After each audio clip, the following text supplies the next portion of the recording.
kabarnya? Luar biasa, dahsyat. Yes, yes, yes. Ya, tetap ada sukacita ya adik-adik ya.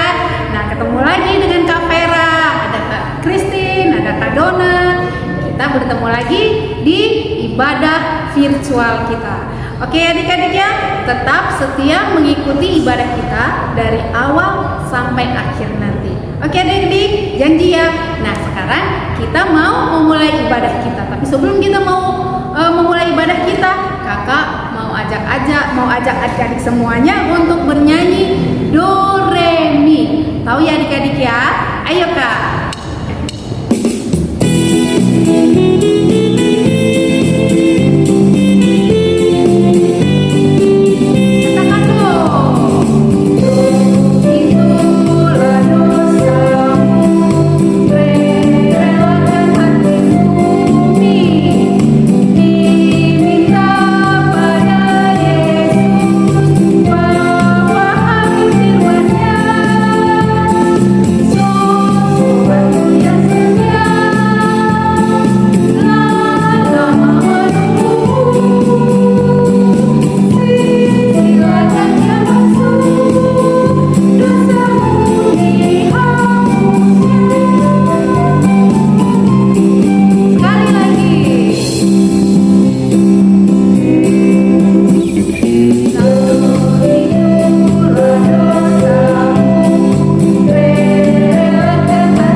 Sudah bernyanyi do re mi.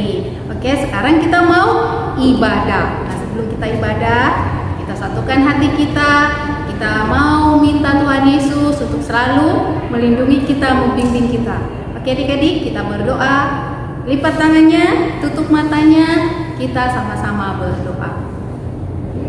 Tuhan Yesus yang Maha Baik, terima kasih buat berkat dan kasih karunia Tuhan yang membimbing kami hingga pada saat ini Tuhan.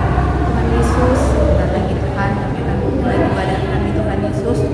Kau sertai kami, Kau lindungi kami, Kau berikan kami Roh Kudus-Mu Tuhan Yesus, supaya apa yang kami lakukan Tuhan dapat membawa kemuliaan nama Tuhan.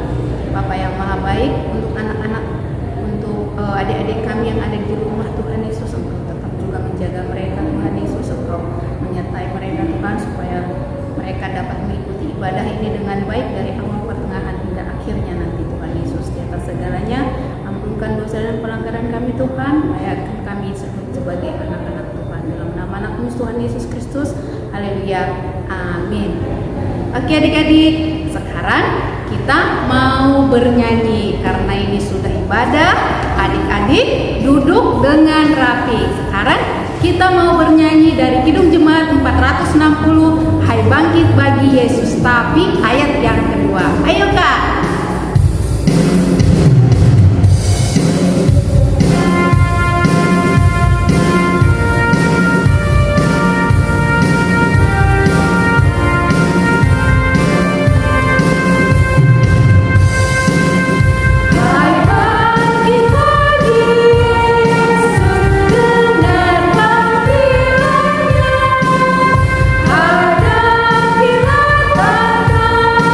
Ada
belajar Tita. Oke, diambil katekismusnya, dibaca dengan kakak-kakaknya. Oke, silakan Kak. Shalom adik-adik, kembali kita belajar Tita di minggu ini. Tita berapa hari ini?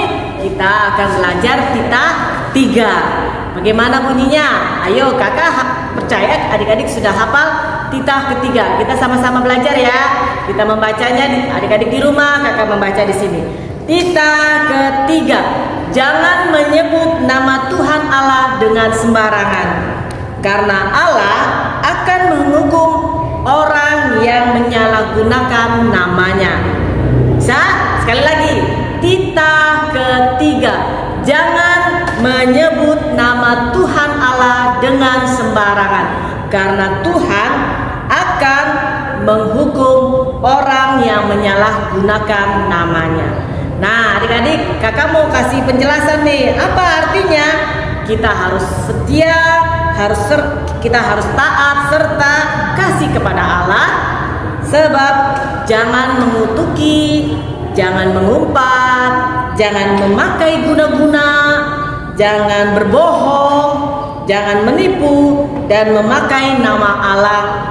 Karena hanya dengan penderitaan, kesusahan, dan di dalam doa serta pujian kita hanya layak nama Tuhan kita sebut.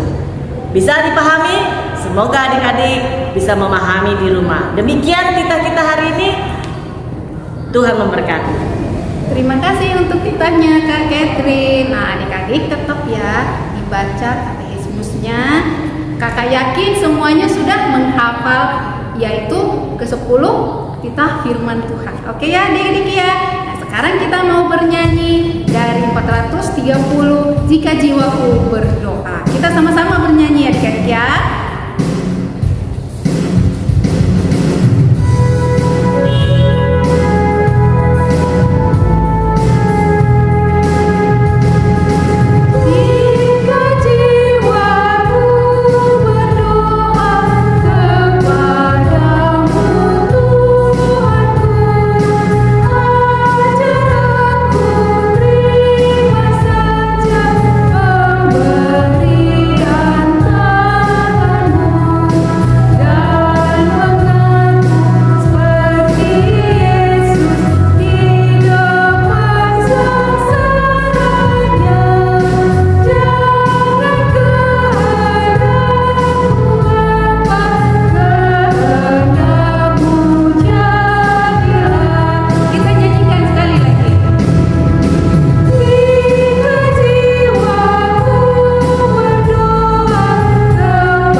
Shalom adik-adik.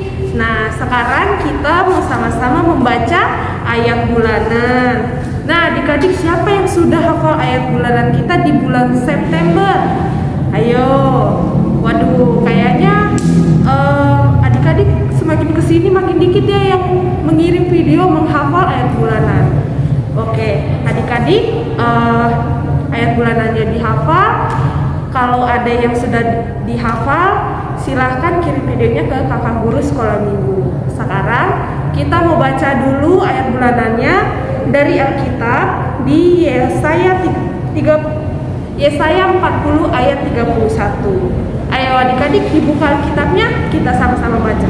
1, 2, 3. Yesaya 40 ayat 31. Tetapi orang-orang yang menanti-nantikan Tuhan mendapat kekuatan baru. Mereka seumpama raja wali yang naik terbang dengan kekuatan sayapnya.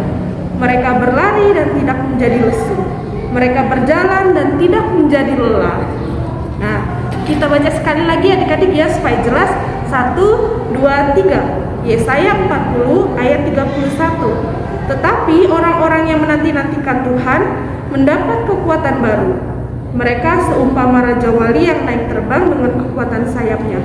Mereka berlari dan tidak menjadi lesu. Mereka berjalan dan tidak menjadi lelah. Nah, itu dia adik-adik ayat bulanan kita di bulan September. Kakak harap adik-adik bisa mengerti dan juga memahami maksud dari ayat bulanan kita di bulan September ini. Oke adik-adik, itu dia. Terima kasih. Adik-adik, tadi kita sudah mendengarkan ayat bulanan. Ayat bulanannya walaupun panjang tapi tetap dihafal ya adik-adik ya, tetap dipelajari, dan videonya dikirimkan ke kakak-kakak sekolah minggunya. Oke adik-adik, sekarang kita akan menyanyi dari Kidung Jemaat 388. Selamat di tangan Yesus. Kita sama-sama menyanyi.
Dengarkan warta. Nah, warta kita di minggu ini kita tetap masih melakukan ibadah virtual ya adik-adik ya. Gak ada bosan-bosannya pastinya ya. Kita tetap berdoa supaya si corona itu cepat pulang kampung. Oke, dan kita bisa sama-sama beribadah bersama di gereja. Oke adik-adik ya. Yang kedua, tetap lakukan prokes. Menjaga kesehatan kita ya adik-adik ya. Walaupun sekarang sudah mulai berkurang tapi tetap ya lakukan prokes untuk menghindari hal-hal yang tidak kita inginkan. Oke, yang ketiga minggu Kak Kristin minggu kemarin sudah mengingatkan kembali kalau ada KOR virtual atau vokal grup virtual bagi adik-adik Horong 1. Nah, Horong 1 dulu ya adik-adik ya. Untuk horong yang lain sabar. Oke, itu aja warta kita pada minggu ini. Tuhan Yesus memberkati. Oke adik-adik, tetap duduk rapi. Oke, sebentar lagi kita mau mendengarkan firman Tuhan. Sebelum kita mendengarkan firman Tuhan, adik-adik siapkan dulu Alkitabnya supaya nanti begitu Amang Sintua mengatakan buka Alkitab sudah siap. Oke adik-adik, sekarang kita mau bernyanyi dari Kidung Jemaat 376, Ikut Dikau Saja Tuhan. Kita nyanyi sama-sama. Ayo Kak.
kita bersatu di dalam doa.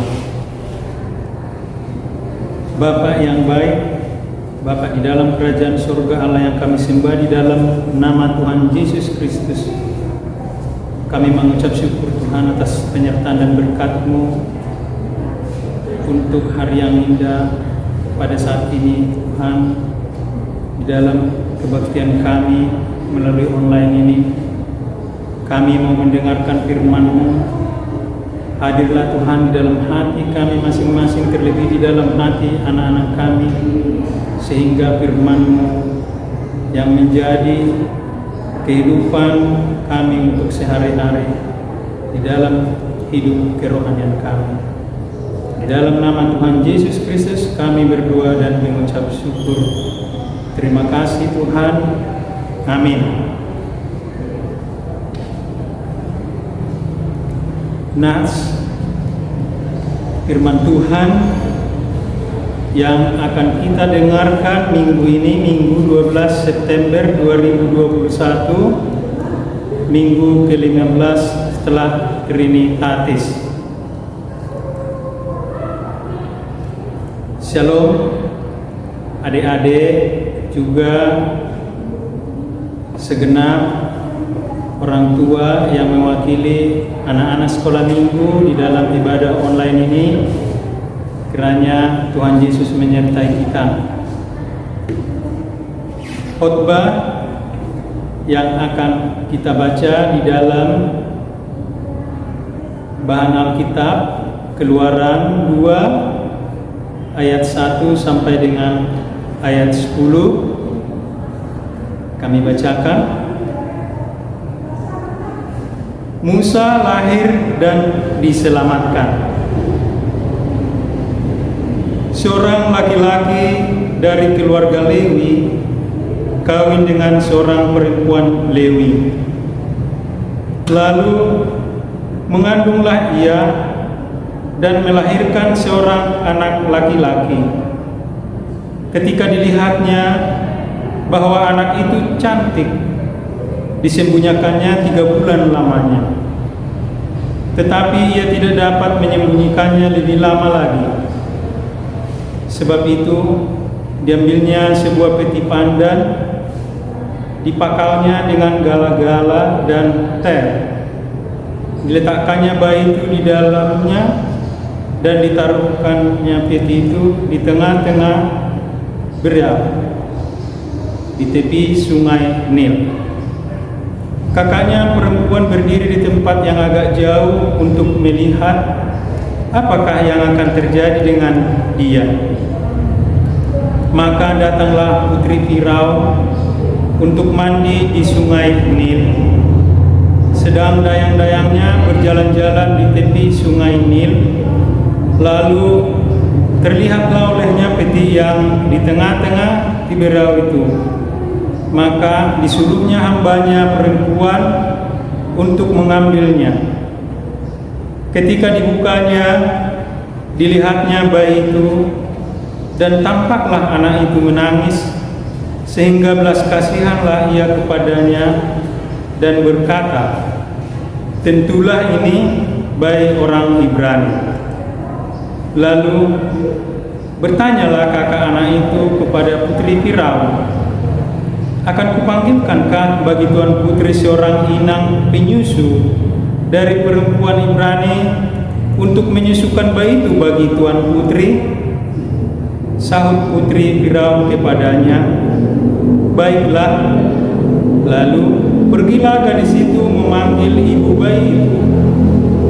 Maka berkatalah putri Firaun kepada ibu itu, "Bawalah bayi ini dan susukanlah dia bagiku, maka aku akan memberi upah kepadamu." Kemudian perempuan itu mengambil bayi itu dan menyusuinya. Ketika anak itu telah besar, dibawanyalah kepada putri Firaun yang mengangkatnya menjadi anaknya dan menamainya Musa, sebab katanya, "Karena aku telah menariknya dari air." Demikian firman Tuhan. adik-adik sekolah minggu yang berbahagia, nas bacaan Alkitab yang diambil dari Keluaran 2 ayat 1 dengan 10 ini adalah ceritanya tentang Musa lahir dan diselamatkan. Kita boleh ngambil satu perikop dari nats ini. Boleh kita katakan, aku suka menolong. Ini kita ambil sebagai perikopnya ya adik-adik. Perikop ini merupakan kisah awal tentang kehidupan Musa, menjadi tokoh penting dalam kehidupan bangsa Israel yang pada saat itu bangsa Israel dalam penindasan bangsa Mesir. Di mana kita tahu adik-adik bahwa orang Israel yang berangkat ke tanah Mesir kurang lebih 70 keluarga. Yang dari 70 keluarga ini, mereka itu sungguh luar biasa perkembangannya di tanah Mesir. Mereka dengan dahsyatnya beranak cucu sehingga mereka itu sangat banyak terdapat di tanah Mesir. Makanya ini Raja Firaun lihat nih, dia sebagai raja di tanah Mesir, waduh gimana nih bangsa Israel ini udah semakin banyak, bisa-bisa nanti bisa lebih banyak dari kita, atau kalau nanti ada musuh kita, mereka bekerja sama dengan musuh kita, mereka bisa keluar dari tanah Mesir. Itu kira-kira yang ditakutkan oleh Firaun waktu itu, waktu dia berkuasa. Gimana nih caranya nih, kita tindas saja nih orang-orang Israel ini supaya mereka nggak berkembang pesat di negeri kita ini. Nah, pada saat itu Firaun menyuruh orang-orang bawahannya, semua menteri-menterinya, supaya mempersulit kehidupan orang-orang Israel di tanah Mesir. Dengan cara mereka itu disuruh bekerja paksa, atau disebut juga kerja rodi. Jadi mereka itu ya dibikinlah hidupnya, dipahitkan gitu, dibikin susah supaya mereka itu enggak bisa maju di tanah Mesir. Sampai-sampai bidan yang membantu kelahiran di sana disuruh kalau ada anak-anak Israel yang cowok, kalau pas baru lahir, lihat tuh kalau ada cowok tuh bunuh aja gitu.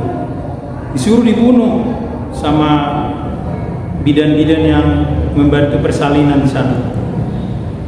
Tapi bidan-bidan itu dia takut sama Tuhan. Dia ditegur, kenapa kamu nggak membunuh bayi-bayi cowok orang Mesir, orang Israel?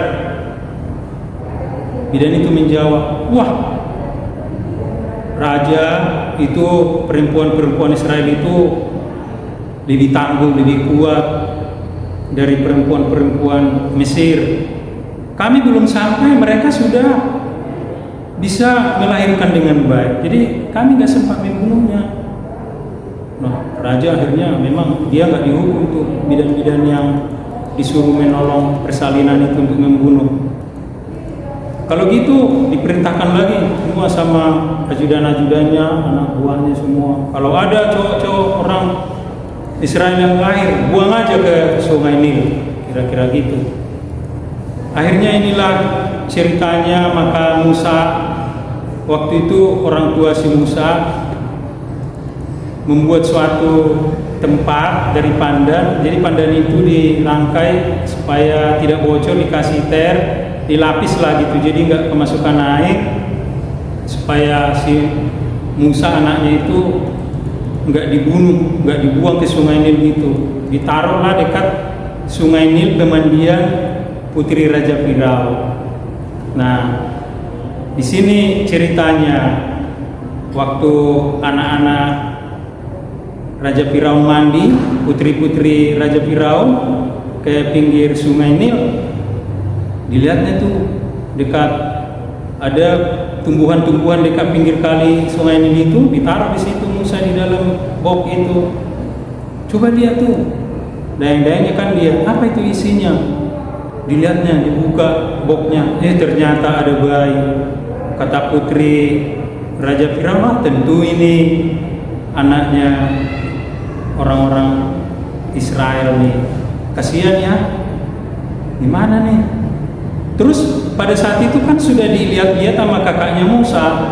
Udah dilihat kakaknya Musa mau diapain nih nanti adik saya nih. Pas dilihat udah diambil putri Raja Firaun. Wah, ini cantik nih. Boleh nih, saya cariin ya ibu-ibu buat menyusui ya, kata kakak Musa. Oh, boleh, panggil aja ibu yang bisa menyusui. Padahal kan yang dipanggil kakaknya itu mamanya sendiri. Dibawalah mamanya, ini yang bisa menyusui Tuan Putri. Nah, akhirnya disuruhlah mamanya Musa ini untuk menyusuinya. Nanti saya akan bayar kamu. Nah, pada waktunya setelah agak besar, Musa kan dikasih sama Tuan Putri.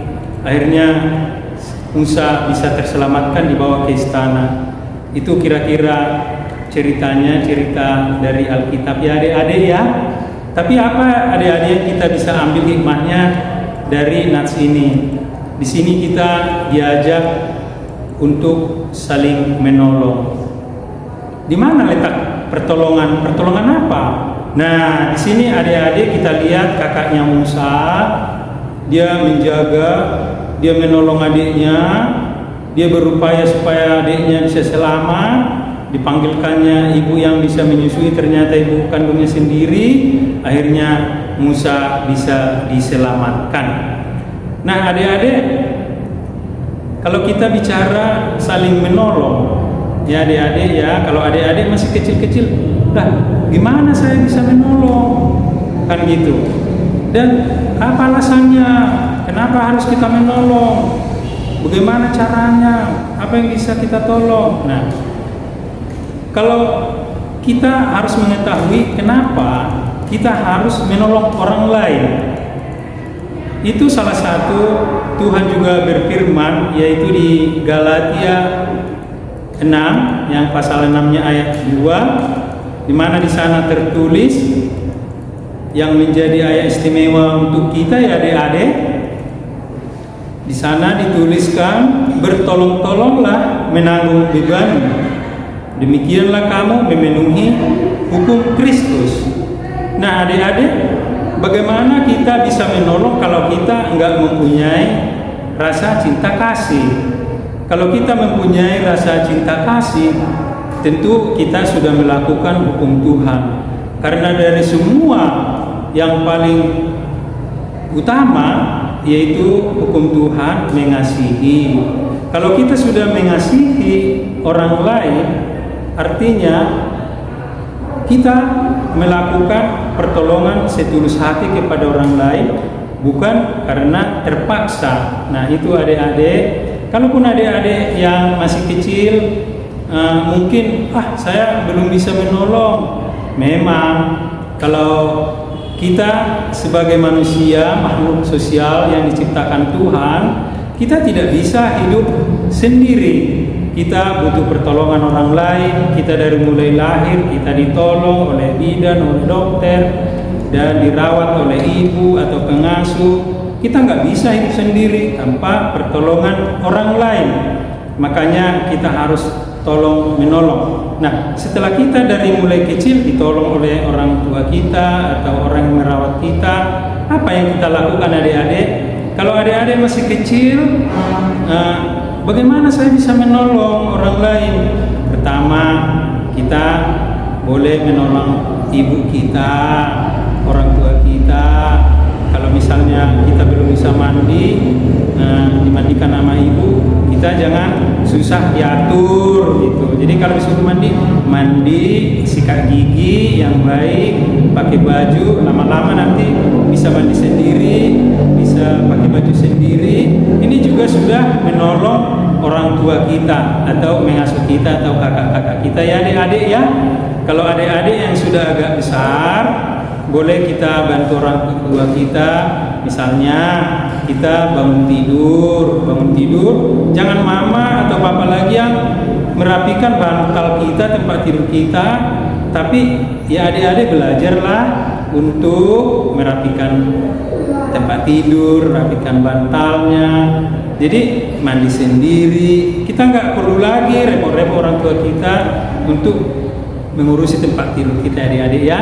Apalagi kalau kita sudah sekolah adik-adik sekolah, misalnya ada di sekolah, gimana nih pensil saya, pulpen saya tertinggal nih, padahal kita kan ada 2 kita bawa, boleh kita tolong itu teman kita kasih 1 untuk sementara gitu kan, dipinjamkan, itu juga udah bisa menolong. Atau ada kita sambil jalan, teman kita ada terjatuh atau tasnya ada yang terjatuh atau orangnya yang jatuh, bisa kita bantu, kita kasih tahu, oh itu jatuh tuh, terpeleset, kita bantu supaya dia bisa bangkit. Jadi adik-adik banyak hal-hal yang kita bisa lakukan untuk saling menolong. Walaupun kita masih kecil, belum bisa mampu menolong seperti orang-orang dewasa, di mana misalnya kalau kita melihat ada suatu kejadian atau berita yang kita tonton di TV misalnya, ada kejadian yang luar biasa, kita lihat orang-orang yang sudah tua, orang yang sudah dewasa bisa menolong, membantu. Kalau adik-adik kan belum bisa sampai ke sana, tapi sampai sekarang kita belum bisa. Mungkin nanti dari kita dengar firman ini bahwa kakak Musa itu menolong adiknya loh. Dia ditolong dengan cara menolong, hanya memberitahukan bahwa si Musa itu perlu untuk menyusui supaya Musa bisa hidup. Makanya dipanggilkan ibunya sendiri untuk menolong Musa supaya dia bisa selamat dari kematian. Karena kalau Musa nggak disusui kan, kalau nggak makan kan bayi sakit, udah sakit bisa jadi meninggal. Tapi itulah, kalau kita berserah kepada Tuhan, Tuhan selalu akan senantiasa memelihara kita. Dimana pada nats ini yang diceritakan saling tolong menolong, kita saling kasih mengasihi. Jadi kalau kita menolong sesama kita, bukan karena kita sudah lebih mampu, tapi karena kita merasa bahwa kasih Tuhan yang mengajarkan kita untuk senantiasa saling menolong. Karena Tuhan mengajarkan kita, tolong menolonglah, menanggung beban, apapun beban kita serahkan kepada Tuhan, sehingga Tuhan yang bertindak. Kalau memang kita saling mengasihi, pastilah bisa selamat. Seperti Musa itu bisa mati loh tadinya kalau nggak diselamatkan seperti itu, karena selama 3 bulan nggak mungkin disembunyikan sama ibunya kan. Kalau disembunyikan terus ketahuan, tetap aja si Musa dibunuh, karena memang dia sudah mengaturkan seperti itu. Akhirnya selamatlah Musa karena juga kasih perlindungan Tuhan. Makanya kita adik-adik, kalau kita menolong itu, kita juga berdoa kepada Tuhan. Kita mendoakan kita sendiri, mendoakan adik-adik sendiri, mendoakan kakak-kakaknya, orang tua, supaya orang tuanya sehat-sehat, bisa mencari uang untuk biaya sekolah, untuk membeli keperluan-keperluan sekolah, beli baju, beli sepatu. Itu juga adik sudah termasuk menolong orang tua. Karena berdoa juga termasuk menolong orang lain. Karena apa? Karena kita saling mendoakan, pasti Tuhan akan memberkati. Nah itu, jadi kalau misalnya kita di dalam kesulitan, karena kita sudah sering menolong orang lain, ya pastilah nanti teman-teman kita juga mau menolong kita, karena kita sudah sering berbuat baik. Makanya adik-adik, kalau adik-adik nakal, pasti teman-temannya juga nakal juga. Tapi kalau misalnya adik-adik baik, suka menolong, pasti nanti kalau kita lagi sulit, lagi ada kesusahan, pasti teman-teman kita menolong kita. Makanya ini luar biasa firman Tuhan untuk kita minggu ini, yang dari Keluaran ini. Memang di sini ditulisnya Musa lahir dan diselamatkan, tapi di dalam keselamatan Musa itu karena ada pertolongan kakaknya dan ibunya. Jadi adik-adik Amang berdoa semoga adik-adik diberi kesehatan sama Tuhan, diberi kepandaian, kepintaran, rajin-rajin mendengar firman Tuhan, sehingga adik-adik nanti lebih tahu bagaimana tentang kehidupan ini, bahwa kita tidak bisa hidup sendiri. Kita pasti hidup ada hubungannya dengan orang-orang di sekeliling kita, orang-orang di keluarga kita yang bisa membantu kita sehingga kita bermanfaat nanti di tengah-tengah keluarga, di tengah masyarakat, terlebih di hadapan Tuhan. Demikian adik-adik firman Tuhan, renungan buat kita. Semoga Tuhan Yesus memberkati kita semua, dan juga buat Amang, Ina yang mendampingi anak-anak sekolah minggu, kiranya Tuhan Yesus memberkati semua. Amin. Kita kembali berdoa. Kembali kami mengucap syukur dan terima kasih Tuhan atas penyertaan dan berkat-Mu di dalam ibadah kami hari ini melalui online ini Tuhan. Kami senantiasa tetap mengucap syukur Tuhan, dan kami berharap, kami masih percaya untuk hari-hari kemudian yang akan datang kami bisa mendengarkan firman-Mu, bertatap muka. Itu permohonan kami Tuhan, sehingga kami bisa berkumpul di gereja-Mu untuk sehati sepikir, berdoa, dan memuji Engkau Tuhan di dalam kehidupan kami sehari-hari. Berkati anak-anak kami Tuhan yang ikut ibadah hari ini melalui online ini Tuhan. Berkati anak-anak kami ini, juga orang tuanya dengan kesehatan yang prima. Berkati juga di dalam sekolahnya, berkati orang tuanya dalam pekerjaannya, berkati di dalam segala kerinduan mereka Tuhan yang mereka cita-citakan, sehingga menjadi penuh sukacita. Kami sudah mendengarkan firman-Mu Tuhan, mengajar kami supaya kami selalu bertolong-tolongan, karena kami di dalam melakukan hal bertolong-tolongan, kami sudah melakukan hukum Taurat, yaitu untuk saling mengasihi. Kami tidak dapat melakukan itu dengan baik tanpa pertolongan Tuhan. Ajar kami Tuhan senantiasa taat, tunduk, patuh kepada firman-Mu, sehingga apapun yang terjadi dalam hidup kami senantiasa mengucap syukur dan terima kasih, karena melalui apa yang kami alami, baik susah maupun senang, membuat iman kami semakin dikuatkan, sehingga kami semakin dekat kepada Tuhan, sehingga kami lebih disempurnakan, lebih bermanfaat di tengah keluarga, masyarakat, terlebih di hadapan-Mu. Berkati seluruh pemirsa, seluruh yang mengikuti ibadah ini, seluruhnya kami serahkan ke dalam tangan pengasihan Tuhan. Kami penuh dengan sukacita. Ampuni salah dan dosa kami Tuhan, sehingga kami layak menerima berkat-Mu. Di dalam nama Tuhan Yesus Kristus kami berdoa dan mengucap syukur. Amin. Kita sudah mendengarkan firman Tuhan yang tadi dibawakan oleh Sintua. Dipahami firman Tuhannya tadi, kalau nggak salah firman Tuhannya itu tak saling tolong menolong. Oke adik-adik, nah sekarang kita mau mengumpulkan persembahan kita. Nah, cara mengumpulkan persembahan sudah tahu ya, bisa ke OVO atau ke BCA. Oke adik-adik, nah sambil kita mengumpulkan persembahan, kita mau bernyanyi dari Kidung Jemaat 363, Bagi Yesus Kuserahkan. Sama-sama kita bernyanyi. Ayo Kak. Bagi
persembahan kita.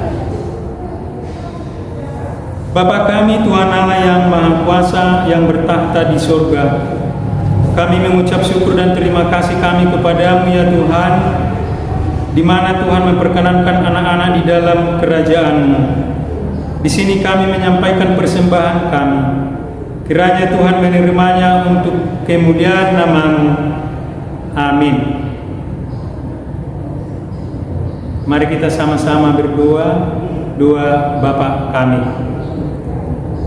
Bapa kami yang di surga, dikuduskanlah nama-Mu, datanglah kerajaan-Mu, jadilah kehendak-Mu di bumi seperti di surga. Berilah kami pada hari ini makanan kami yang secukupnya, dan ampunilah akan kesalahan kami, seperti kami mengampuni orang yang bersalah kepada kami. Dan janganlah membawa kami ke dalam pencobaan, tetapi lepaskanlah kami daripada yang jahat. Karena Engkau yang punya kerajaan dan kekuasaan dan kemuliaan sampai selama-lamanya. Amin. Kiranya Tuhan Allah memberkati kita dan memelihara kita. Kiranya Tuhan menerangi kita dengan wajah-Nya dan dikasihankan-Nya lah kita. Kiranya Tuhan menampakkan wajah-Nya kepada kita dan mengaruniai kita dengan damai sejahtera. Amin.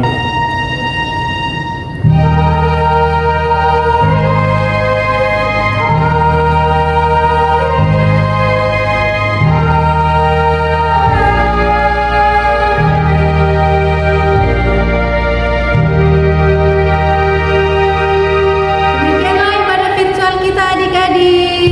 Jangan lupa YouTube-nya di subscribe.